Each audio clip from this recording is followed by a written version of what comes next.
Olá, sejam muito bem-vindos a mais um Concurseja, o seu ponto de encontro para descomplicar o direito. Olá a todos. É um prazer estar aqui.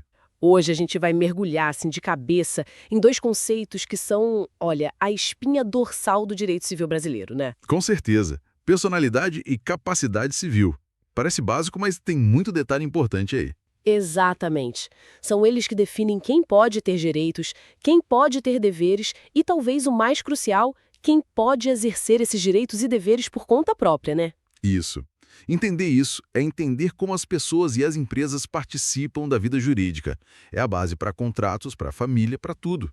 A nossa missão aqui hoje, então, é desmistificar esses conceitos. Vamos usar o Código Civil como nosso guia principal, claro, mas tentando trazer para uma linguagem bem acessível para quem está começando a estudar ou querendo relembrar. Direito civil. Então tá, vamos começar a desempacotar isso, né? Primeiro, a personalidade jurídica. O que é isso, afinal? Bom, a personalidade jurídica é, assim, a qualidade que a lei reconhece a alguém para ser sujeito de direitos e deveres. É aptidão genérica, sabe?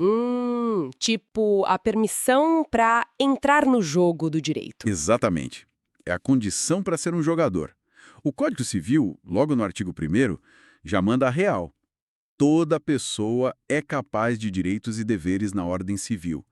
Esse ser capaz de direitos e deveres é ter personalidade. Ah, entendi. Então, toda pessoa, sem exceção. Toda pessoa natural, sim. Pessoa física, como a gente. E como a gente adquire essa personalidade? O artigo 2º do Código responde: começa do nascimento com vida. Nascimento com vida. Isso é importante, né? Tem a questão do nascituro também, mas a personalidade mesmo, para ter direitos plenamente, nascer e respirar, certo? Isso, a lei põe a salvo os direitos do nascituro desde a concepção. Mas a aquisição da personalidade civil, essa aptidão completa, se dá com o nascimento com vida. Respirou, pronto, adquiriu personalidade. Legal. E para as pessoas jurídicas, uma empresa, uma associação, como elas ganham essa personalidade? Aí o caminho é um pouco diferente. Não é um evento biológico, claro. Para a pessoa jurídica, a personalidade começa com o registro do seu ato constitutivo no órgão competente. Ah, o registro na junta comercial, por exemplo, ou no cartório de registros de pessoas jurídicas? Exatamente. É o que diz lá o artigo 45 do Código Civil. Fez o registro direitinho, a pessoa jurídica passa a existir autonomamente, com personalidade própria, separada dos seus membros. Certo. Então, temos a personalidade. Nascemos com vida, pessoa natural, ou registramos o ato, pessoa jurídica. Essa é a aptidão para ter direitos e deveres. Perfeito. E é aqui, sabe, que entra a confusão que muita gente faz. Porque ter personalidade não é a mesma coisa que ter capacidade para exercer esses direitos sozinho. Boa. Explica melhor essa diferença que eu acho que é o pulo do gato aqui. Vamos lá. Personalidade, como a gente viu, é essa aptidão geral para ser titular de direitos. Todo mundo que nasce com vida tem. Ponto. Capacidade civil é outra história. É a medida dessa aptidão. É a capacidade de exercer pessoalmente os atos da vida civil. Ah, então, tipo assim, personalidade é ter a CNH para dirigir e capacidade é ter a idade e as condições para poder efetivamente pegar o carro e sair dirigindo sozinho. Gostei da analogia. É mais ou menos por aí. A capacidade civil se divide em duas, para ficar mais claro ainda. Duas, quais são? Tem a capacidade de direito, que também chamam de capacidade de gozo. Essa está ligada diretamente à personalidade. Se você tem personalidade, você tem capacidade de direito. É a aptidão para ser titular dos direitos. Um bebê recém-nascido tem capacidade de direito para herdar, por exemplo. Ele pode ser titular daquele patrimônio. Ok, capacidade de direito todo mundo com personalidade tem. Qual a outra? A outra é a capacidade de fato, ou capacidade de exercício. E essa sim é a aptidão para exercer esses direitos pessoalmente. Praticar os atos da vida civil sem precisar de ninguém. É aqui que a coisa muda. Aham. Então, nem todo mundo que tem a capacidade de direito, de ter o direito, tem a capacidade de fato de exercer sozinho. Exatamente. É aí que entram as limitações que a lei estabelece. Justamente para proteger quem ainda não tem, digamos, maturidade ou condições de entender e responder pelos próprios atos. E é aqui que a conversa fica mais interessante. Ainda, né? Porque a gente entra na questão da incapacidade. Isso mesmo. A incapacidade é a restrição à capacidade de fato, a capacidade de exercício. E o Código Civil define quem são essas pessoas, né? Temos categorias diferentes de incapacidade, certo? Sim, o código lá nos artigos 13 e 4 organiza isso. Basicamente, a gente tinha, e ainda tem com ajustes, duas grandes categorias: a incapacidade absoluta e a relativa. Vamos começar pela absoluta. Quem se encaixa aí? Olha, depois de uma mudança muito importante que a gente já vai comentar, hoje a incapacidade absoluta ficou restrita aos menores de 16 anos. Ponto. Só eles, menores de 16 anos. Sim.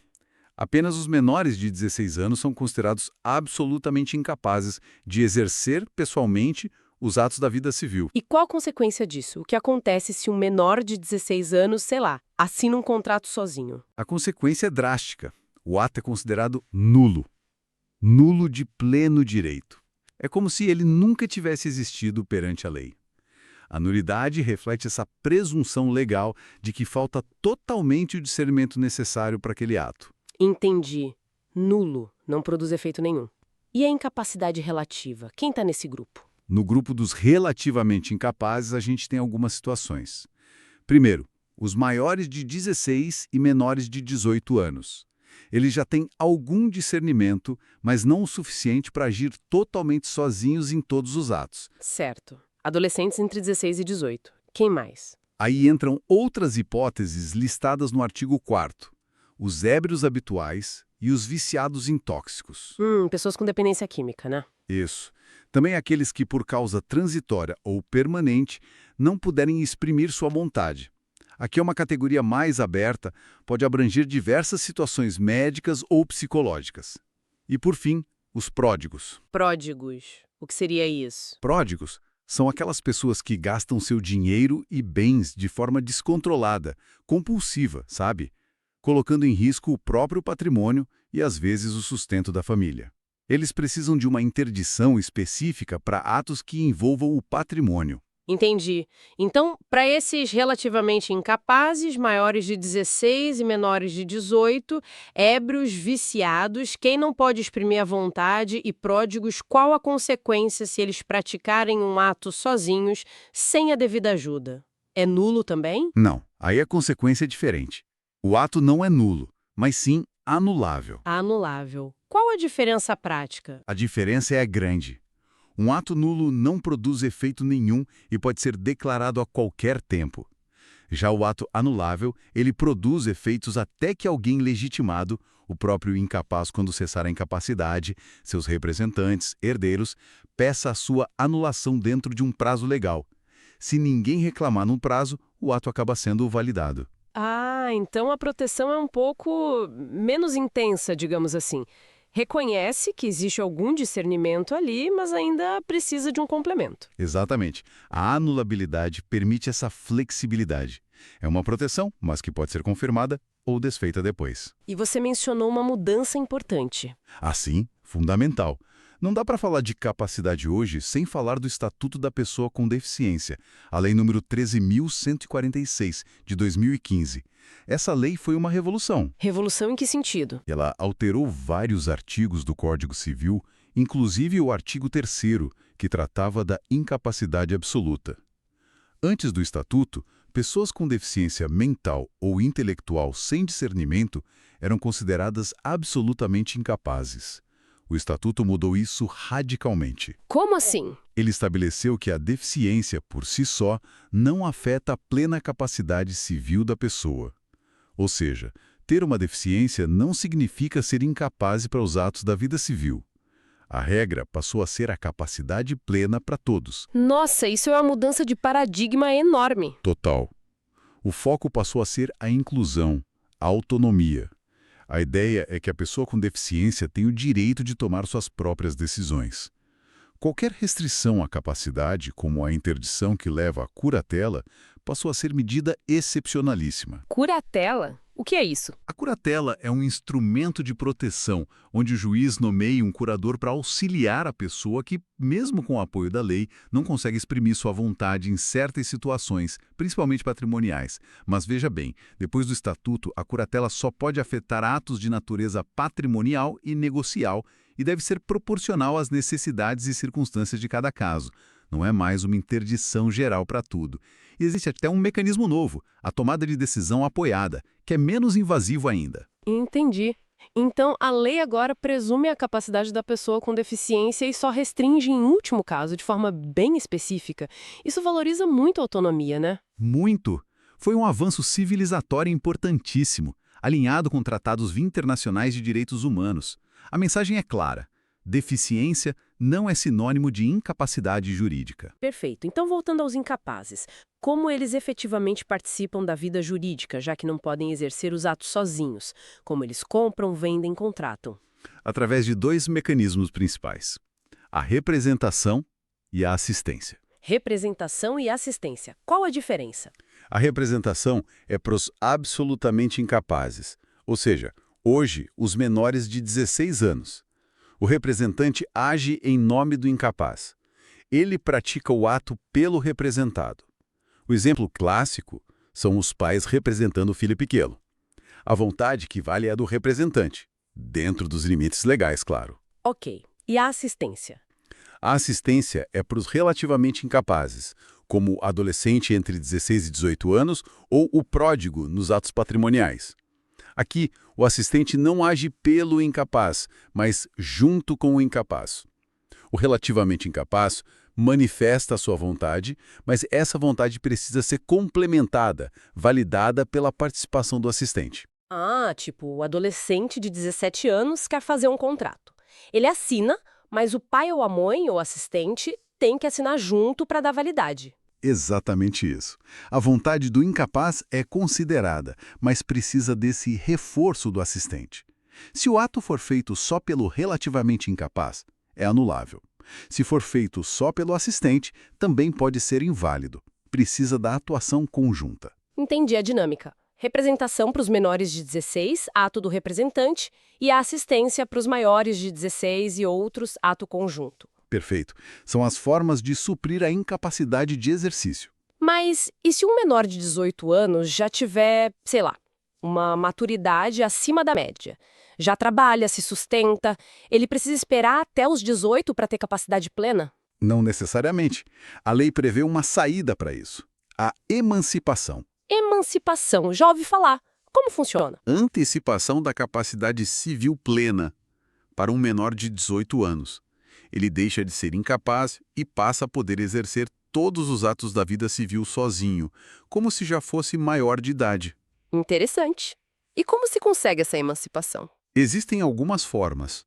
A mais comum é a emancipação voluntária, concedida pelos pais ou por um deles na falta do outro, por instrumento público, desde que o menor tenha, no mínimo, 16 anos completos. Ah, os pais podem ir no cartório e emancipar o filho de 16 ou 17 anos. Isso. Mas tem outras formas também, que são as emancipações legais, que ocorrem automaticamente quando acontece um certo fato. Por exemplo, o casamento emancipa. Casamento? Sério? Se um jovem de 16 ou 17 anos se casa, ele se torna plenamente capaz? Sim, o casamento autorizado na forma da lei para menores, que hoje exige idade mínima de 16 anos e autorização dos pais ou judicial, gera emancipação automática. Uau! Que mais? Também emancipa o exercício de emprego público efetivo, se o menor passar num concurso e tomar posse num cargo efetivo, mesmo antes dos 18. Menos comum, imagino, mas está na lei. Sim. Outra hipótese é a colação de grau em curso de ensino superior. Se o jovem for um gênio e se formar na faculdade antes dos 18, também fica emancipado. Também raro, mas possível. E por fim, uma hipótese mais prática: o estabelecimento civil ou comercial ou a existência de relação de emprego, desde que, em função deles, o menor com 16 anos completos tenha economia própria. Ah, essa é importante. Se o jovem de 16 ou 17 anos tem um negócio próprio que o sustenta ou um emprego formal que garante sua independência financeira. Exato. A lei já conhece que, se ele já tem essa autonomia econômica, responsabilidade, ele pode ter a capacidade civil plena também. Mas atenção, tem que ser economia própria, capacidade de se sustentar mesmo. Entendi. Então, emancipado, o menor passa a responder por todos os seus atos como se fosse maior. Exatamente. A incapacidade cessa para ele. Falamos do começo da personalidade, das capacidades, das incapacidades, da emancipação, mas tudo que começa um dia acaba, né? Como termina a personalidade? Boa pergunta. Para a pessoa natural, a personalidade civil termina com a morte. A morte. Seja morte real, constatada por um médico, Isso, a morte encefálica, conforme os critérios médicos e legais. Mas também temos a morte presumida. morte presumida, como assim? É quando a pessoa desaparece em circunstâncias que tornam muito provável a sua morte, ou quando alguém some por muito tempo sem dar notícias. Nesses casos, após um processo judicial, pode ser declarada a morte presumida, que para fins legais, principalmente patrimoniais, como a sucessão, equivale à morte real. Pode ser com ou sem decretação de ausência, dependendo do caso. Entendi. É uma forma de dar solução jurídica para situações de desaparecimento prolongado ou em catástrofes, por exemplo. E para as pessoas jurídicas, como a personalidade delas acaba? Para as pessoas jurídicas, o fim da personalidade se dá com o cancelamento da sua inscrição no registro competente após concluída a liquidação. Liquidação. Quer dizer, pagar todas as dívidas, resolver as pendências. Exato. A empresa encerra as atividades, apura seus ativos e passivos, paga o que deve, distribui o que sobra entre os sócios, se for o caso, e aí sim pede o cancelamento do registro. Com o cancelamento, a personalidade jurídica se extingue. Faz sentido. É o processo inverso do registro que deu início à personalidade. Precisamente. E já que a gente falou da personalidade jurídica como algo separado dos sócios, das pessoas físicas por trás da empresa, existe alguma situação em que essa separação pode ser ignorada? Assim, existe um instituto muito importante e às vezes polêmico, a desconsideração da personalidade jurídica. Desconsideração. O nome já diz bastante. O que é? É prevista lá no artigo 50 do Código Civil. É uma medida excepcional, tá? A regra é a separação patrimonial entre a pessoa jurídica e seus sócios ou administradores. Mas, em situações específicas de abuso dessa personalidade jurídica, o juiz pode levantar o véu, como se diz, Levantar o véu. Para quê? para permitir que as obrigações da pessoa jurídica, as dívidas dela, alcancem os bens particulares dos sócios ou administradores que foram responsáveis pelo abuso. E que tipo de abuso justifica isso? Qualquer dívida da empresa pode ir para o bolso do sócio? Não, de forma alguma. A lei é clara. A desconsideração só pode ocorrer se ficar provado o desvio de finalidade ou a confusão patrimonial. Desvio de finalidade e confusão patrimonial. Explica um pouco melhor. Desvio de finalidade é usar a pessoa jurídica para um propósito diferente daquele para qual ela foi criada, geralmente para lesar credores ou praticar atos ilícitos. É usar a empresa como fachada para fraude. Entendi. E a confusão patrimonial? Confusão patrimonial é quando não existe mais uma separação clara entre o que é patrimônio da empresa e o que é patrimônio pessoal dos sócios ou administradores. Pagamento de conta pessoal do sócio com dinheiro da empresa, uso de bens da empresa para fins particulares sem nenhuma contrapartida, essa mistura indevida que dificulta saber o que é de quem. Certo. Então, provando uma dessas duas coisas, desvio de finalidade ou confusão patrimonial, e que isso beneficiou direta ou indiretamente o sócio administrador, o juiz pode determinar que os bens pessoais deles respondam pela dívida da empresa. Exatamente, mas reforço, é medida excepcional. Não é para ser usada a torto e a direito só quando há prova do abuso e da má-fé, para coibir fraudes e proteger credores lesados. Entendível. É uma ferramenta para evitar que a autonomia da pessoa jurídica sirva de escudo para a malandragem, né? Basicamente isso, para garantir que a separação patrimonial cumpra sua função lícita, não para permitir falcatruas. Ufa! Falamos de bastante coisa, hein? Personalidade, capacidade de direito, de fato, incapacidade absoluta, relativa, estatuto da pessoa com deficiência, representação, assistência, emancipação, fim da personalidade, desconsideração. O básico está aí. São peças fundamentais do quebra-cabeça do direito civil. E aí, para a gente amarrar tudo isso, o que tudo isso significa na prática, no dia a dia das pessoas, das empresas, por que é tão importante entender esses conceitos? Olha, significa tudo. A validade de um contrato que a gente assina depende da capacidade das partes. Se um menor de 16 assina sozinho, lembra? É nulo. Se um relativamente incapaz assina sem assistência, é anulável. Certo. Contratos. Que mais? Direito de família. Quem pode casar? Precisa ter capacidade. A emancipação pelo casamento, por exemplo, questões de guarda, tutela, curatela, tudo passa pela capacidade. Sucessões também, imagino? Para receber a herança? Sim, a personalidade começa com o nascimento com vida, lembra? Isso define quem pode herdar. A capacidade para administrar os bens herdados também é relevante. E nos processos judiciais? Fundamental. Quem pode ser parte num processo, autor ou réu? Quem tem personalidade? Quem pode praticar os atos processuais pessoalmente? Quem tem capacidade de fato? Os incapazes precisam ser representados ou assistidos também no processo. A legitimidade das partes depende disso. Então, basicamente, personalidade e capacidade definem as regras do jogo. Quem pode jogar e como pode jogar no grande tabuleiro das relações jurídicas na sociedade. Exatamente.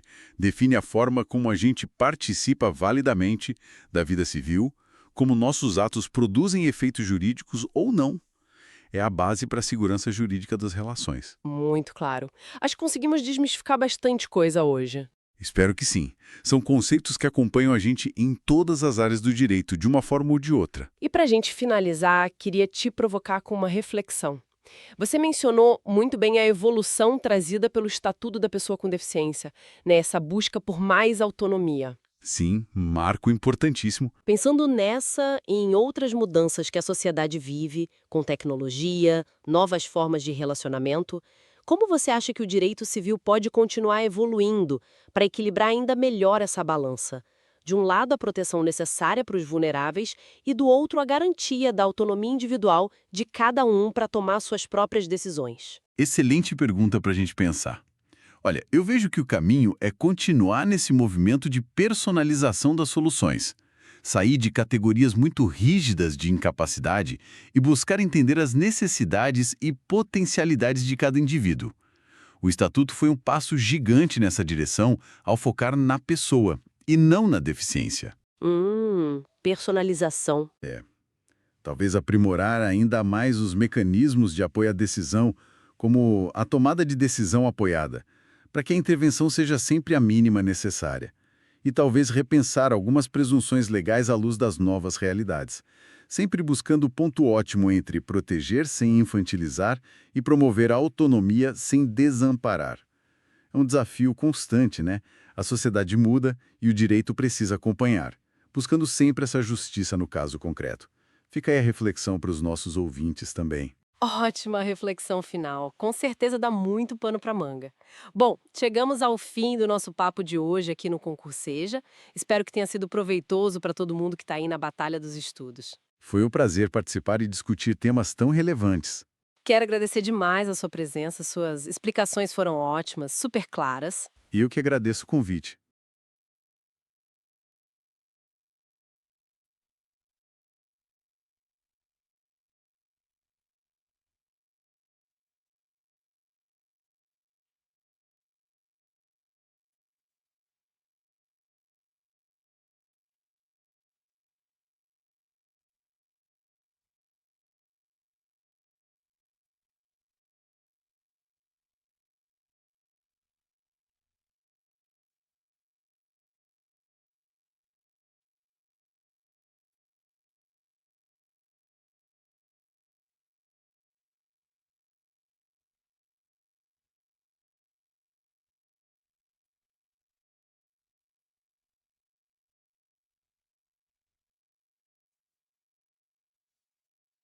É. Talvez aprimorar ainda mais os mecanismos de apoio à decisão, como a tomada de decisão apoiada, para que a intervenção seja sempre a mínima necessária. E talvez repensar algumas presunções legais à luz das novas realidades, sempre buscando o ponto ótimo entre proteger sem infantilizar e promover a autonomia sem desamparar. É um desafio constante, né? A sociedade muda e o direito precisa acompanhar, buscando sempre essa justiça no caso concreto. Fica aí a reflexão para os nossos ouvintes também. Ótima reflexão final. Com certeza dá muito pano para manga. Bom, chegamos ao fim do nosso papo de hoje aqui no Concurseja. Espero que tenha sido proveitoso para todo mundo que está aí na batalha dos estudos. Foi um prazer participar e discutir temas tão relevantes. Quero agradecer demais a sua presença, suas explicações foram ótimas, super claras. E eu que agradeço o convite. E agradecer a você que nos acompanhou. Não se esqueça de seguir o Concursejo nas plataformas de áudio e de conferir nossos outros conteúdos e cursos lá no nosso site. Temos muita coisa para ajudar na sua preparação. Isso aí, pessoal. Continue firmes nos estudos. Um grande abraço e até a próxima. Tchau! Até a próxima. Tchau, tchau.